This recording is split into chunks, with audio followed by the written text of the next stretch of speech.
বিসমিল্লাহির রহমানির রহিম। রিকাবি বাজার বালিকা উচ্চ বিদ্যালয়ের অনলাইন ক্লাসে সবাইকে স্বাগতম। আমি মোহাম্মদ ফেরদৌস মিয়া, সহকারী প্রধান শিক্ষক, রিকাবি বাজার বালিকা উচ্চ বিদ্যালয়। সুপ্রিয় শিক্ষার্থীরা, তোমরা কেমন আছো? আশা করি তোমরা ভালো আছো। আমরা বিগত ক্লাসে অধ্যায় 13 থেকে অর্থাৎ সসীম ধারার 13-1, 13-2 সমস্যা সমাধান করেছিলাম। আশা করি তোমরা ওই সমস্যাগুলি ভালোভাবে বুঝতে পেরেছো এবং পরীক্ষায় আসলে পরে তোমরা আনসার করতে পারবে। এখন আজকে আমরা এই জ্যামিতি অংশে অধ্যায় 6 রেখা, কোণ, ত্রিভুজ অর্থাৎ লাইন্স, অ্যাঙ্গেলস অ্যান্ড ট্রায়াঙ্গেলস নিয়ে একটু আলোচনা করব। তো তোমরা তোমাদের জ্যামিতি অংশে মেন বইয়ের 111 পৃষ্ঠাটি খোলো। সবাই মেন বইয়ের জ্যামিতি অংশে অধ্যায় 6 111 পৃষ্ঠা, অধ্যায় 6 রেখা, কোণ, ত্রিভুজ, এই চ্যাপ্টারটি তোমরা একটু খোলো। আমার সাথে সাথে তোমরা এই বইয়ের লাইন বাই লাইন তোমরা একটু পড়ার চেষ্টা করো। ওকে, তো আমরা শুরু করতেছি। তোমরা বইটি এখনই সংগ্রহ করো।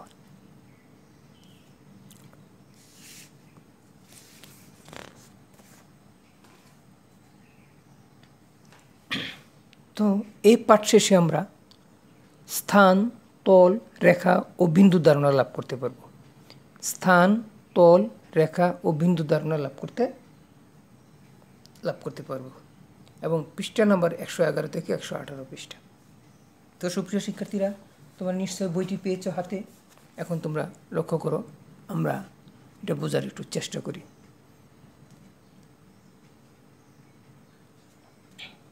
লক্ষ্য করি আমরা জ্যামিতি বা জিওমেট্রি গণিত শাস্ত্রের একটা প্রাচীন শাখা।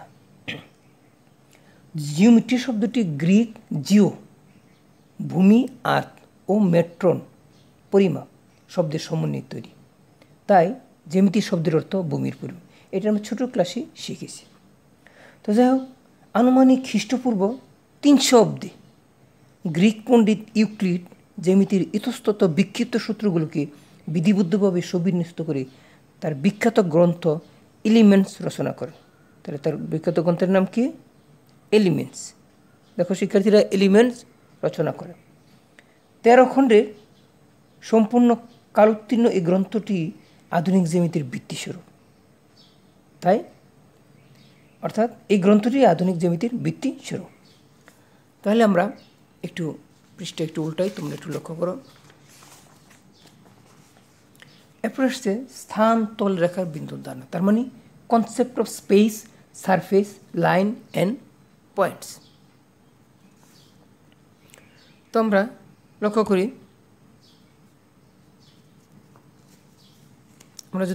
তাহলে দেখো তোমরা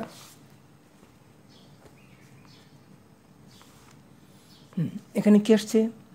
আমাদের চারপাশে বিস্তৃত জগৎ সীমাহীন, অর্থাৎ স্পেস সীমাহীন। এর বিভিন্ন অংশ জুড়ে রয়েছে ছোট বড় নানা রকম বস্তু। ছোট বড় বস্তু বলতে বালু, কণা, আলপিন, পেন্সিল, কাগজ, বই, চেয়ার, টেবিল, ইট, পাথর, বাড়িঘর, পাহাড়, পৃথিবী, গ্রহ, নক্ষত্র সবই বোঝানো হয়েছে। বিভিন্ন বস্তু স্থানের যে অংশ জুড়ে থাকে সেই স্থানটুকুর আকার, আকৃতি, অবস্থান, বৈশিষ্ট্য প্রভৃতি থেকে জ্যামিতির ধ্যান ধারণার উদ্ভব। তো কোনো বস্তু যে স্থান অধিকার করে থাকে তা 3 দিকে বিস্তৃত। কোনো বস্তু যে স্থান দখল করে তা 3 দিকে বিস্তৃত। এই 3 দিকের বিস্তারে বস্তুটির 3টি মাত্রা, অর্থাৎ দৈর্ঘ্য, প্রস্থ, উচ্চতা। চিত্রটার দিকে তাকাও, দৈর্ঘ্য, প্রস্থ, উচ্চতা। সেজন্য প্রত্যেক ঘনবস্তুর ত্রিমাত্রিক, ইংলিশে বলা হয় 3 ডাইমেনশনাল। যেমন একটা ইটের কথাই ধরো, এই ইটটা কি 3টা মাত্রা আছে, যেমন দৈর্ঘ্য, প্রস্থ, উচ্চতা। একটা গোলকেরও 3টা মাত্রা আছে।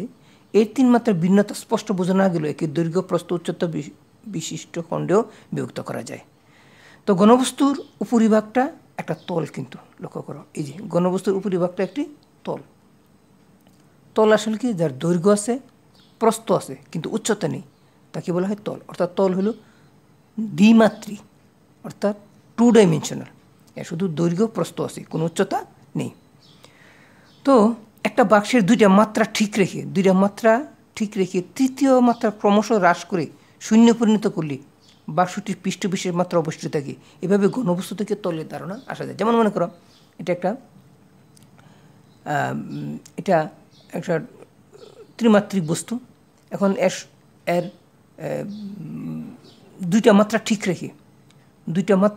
ঠিক রেখে দৈর্ঘ্য প্রস্থ ঠিক রেখে উচ্চতাটাকে যদি আমরা ক্রমশ শূন্য পরিণত করি, উচ্চতাকে শূন্য পরিণত করি, দেখো এটা দিয়ে ছোটো চলে আসছে, এর থেকে ছোটো এটা চলে আসছে, তারপরে দেখো কী চলে আসছে, একেবারে তলে চলে আসছে। তাহলে দুইটা তল পরস্পরকে ছেদ করলে একটা রেখা উৎপন্ন হয়। দুইটা তল পরস্পরকে ছেদ করলে একটা রেখা উৎপন্ন হয়। যেমন বাক্সের দুইটা পৃষ্ঠতল একধারে একটি রেখা মিলিত হয়, এই রেখা একটি সরল রেখা অর্থাৎ স্ট্রেট লাইন। যেমন একটা লেবুকে যদি আমরা একটা পাতলা ছুরি দিয়ে কাটি, তাহলে ছুরির সমতল যেখানে লেবুর বক্রতলকে ছেদ করে সেখানে একটা বক্ররেখা উৎপন্ন হয়। তাহলে আমরা এখন বুঝতে পারছি রেখা কী। আসলে রেখা একমাত্রিক, অন ডাইমেনশন। আগে দেখো ঘনবস্তু ছিল 3 ডাইমেনশনাল, ত্রিমাত্রিক, তল ছিল দ্বিমাত্রিক, তার মানে 2 ডাইমেনশনাল। তাইলে রেখা হবে একমাত্রিক অর্থাৎ 1 ডাইমেনশনাল। তাহলে কি বোঝা গেল, এর শুধু দৈর্ঘ্য আছে, প্রস্থ উচ্চতা নাই। তো এটা যদি আমরা বুঝাইতে চাই, তাহলে বাক্সের একটা পৃষ্ঠতলের প্রস্থ ক্রমশ হ্রাস পেয়ে সম্পূর্ণ শূন্য হলে ওই তলের একটি রেখা মাত্র অবশিষ্ট থাকে।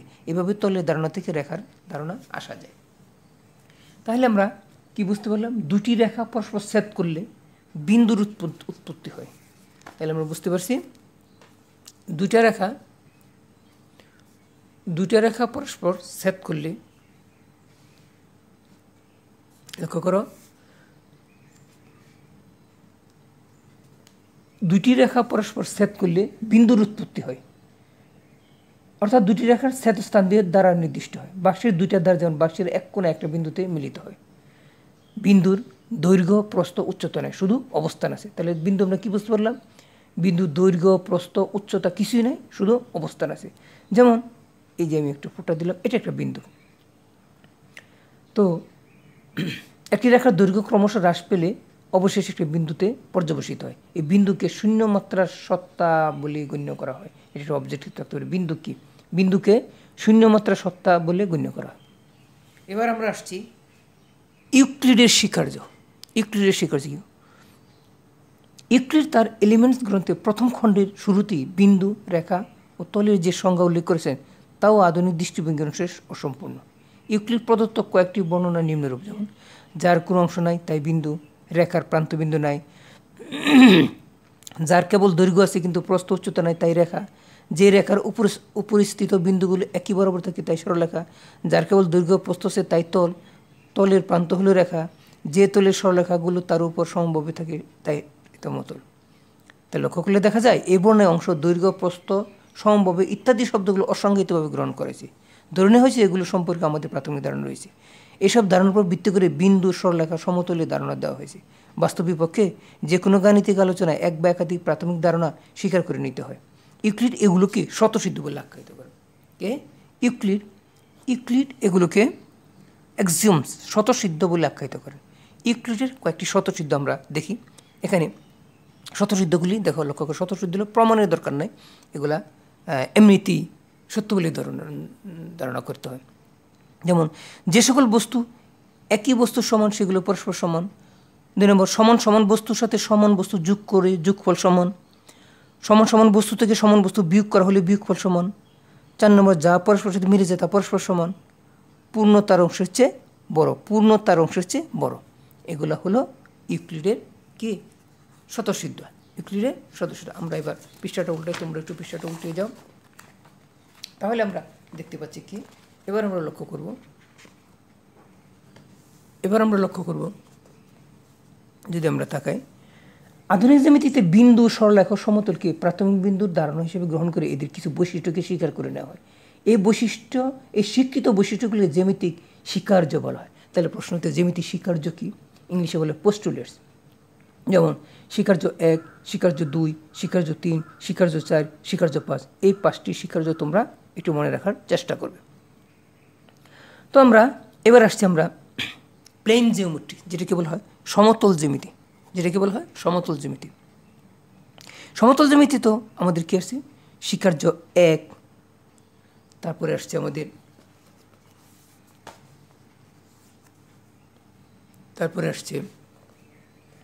স্বীকার্য 2, স্বীকার্য 3, স্বীকার্য 4, স্বীকার্য 5।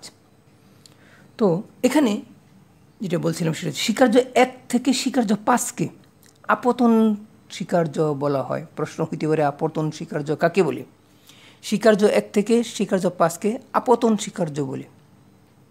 তারপর আসছে স্বীকার্য 6, তারপরে আসছে স্বীকার্য 7,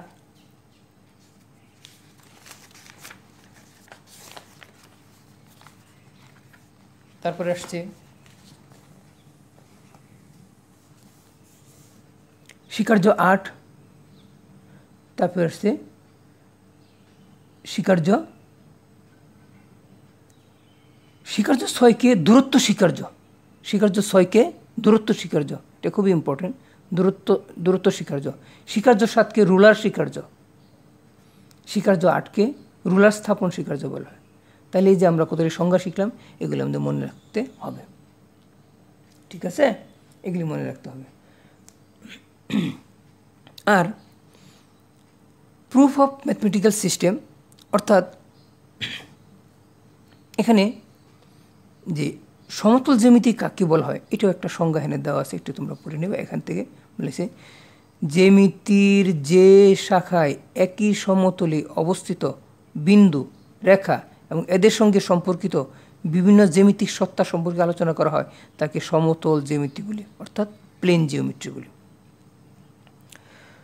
তো প্রতিজ্ঞা কাকে বলা হয় সেটা আমরা যদি দেখি, যে কোনো গাণিতিক তত্ত্বে কতিপয় প্রাথমিক ধারণা, সংজ্ঞা এবং স্বীকার্যের উপর ভিত্তি করে ধাপে ধাপে তত্ত্ব সম্পর্কিত বিভিন্ন উক্তি যৌক্তিকভাবে প্রমাণ করা যায়। এরূপ উক্তিকে সাধারণত প্রতিজ্ঞা বলা হয়। প্রতিজ্ঞার যৌক্তিকতা প্রমাণের জন্য যুক্তিবিদ্যার কিছু নিয়ম প্রয়োগ করা হয়, যেমন আরোহ পদ্ধতি, অবরোহ পদ্ধতি, বিরোধ পদ্ধতি। তারপরে আসছি আমরা যে বিরোধ পদ্ধতি, এটাকে আমরা দেখলাম। তারপরে জ্যামিতিক প্রমাণ, জিওমেট্রি প্রুফ।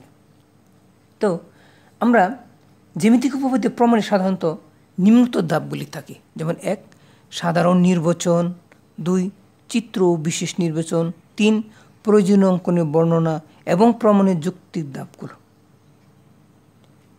তাহলে অনুসিদ্ধান্ত কি? যদি কোনো প্রতিজ্ঞা সরাসরিভাবে একটি উপপাদ্যের সিদ্ধান্ত থেকে প্রমাণিত হয় তবে একে অনেক সময় ওই উপপাদ্যের অনুসিদ্ধান্ত বা কোরোলারি হিসেবে উল্লেখ করা হয়। যদি কোনো প্রতিজ্ঞা সরাসরিভাবে একটি উপপাদ্যের সিদ্ধান্ত থেকে প্রমাণিত হয় তবে একে ওই সময় উপপাদ্যের অনুসিদ্ধান্ত হিসেবে উল্লেখ করা যায়। তো বিভিন্ন প্রতিজ্ঞা প্রমাণ করা ছাড়াও জ্যামিতিতে বিভিন্ন চিত্রাঙ্কন করার প্রস্তাব বিবেচনা করা হয়, এগুলোকে সম্পাদ্য বলা হয়। যেমন আবার কি বলছে, বিভিন্ন প্রতিজ্ঞা প্রমাণ করা ছাড়াও জ্যামিতিতে বিভিন্ন চিত্র অঙ্কন করার প্রস্তাব বিবেচনা করা হয়, এগুলোকে সম্পাদ্য বলা হয়। আর সম্পাদ্যে চিত্র অঙ্কন করে চিত্রাঙ্কের বর্ণনা ও যৌক্তিকতা উল্লেখ করতে হয়। তাহলে আমরা যৌক্তিকতা উল্লেখ করতে হয়। তো এবার আমরা তোমাদেরকে একটি বাড়ির কাজ দেব, সেটা হচ্ছে দেখো এইচডব্লিউগুলি একটু দেখো পারো কিনা। স্থান, তল, রেখা এবং বিন্দুর ধারণা দাও।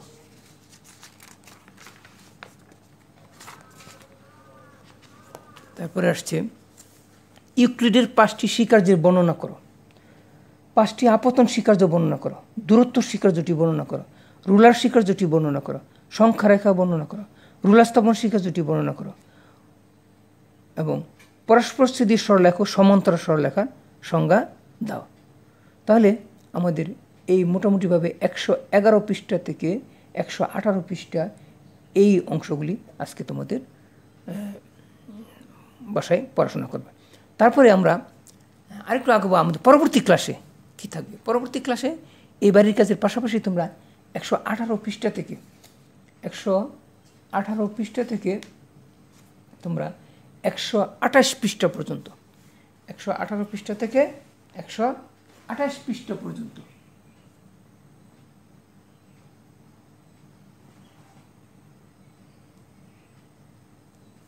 এইগুলি তোমরা বাসায় একটু রিডিং পড়বা এবং সংজ্ঞাগুলি মুখস্থ করার চেষ্টা করবা, তাহলে আমরা জ্যামিতিতে ভালো করতে পারব।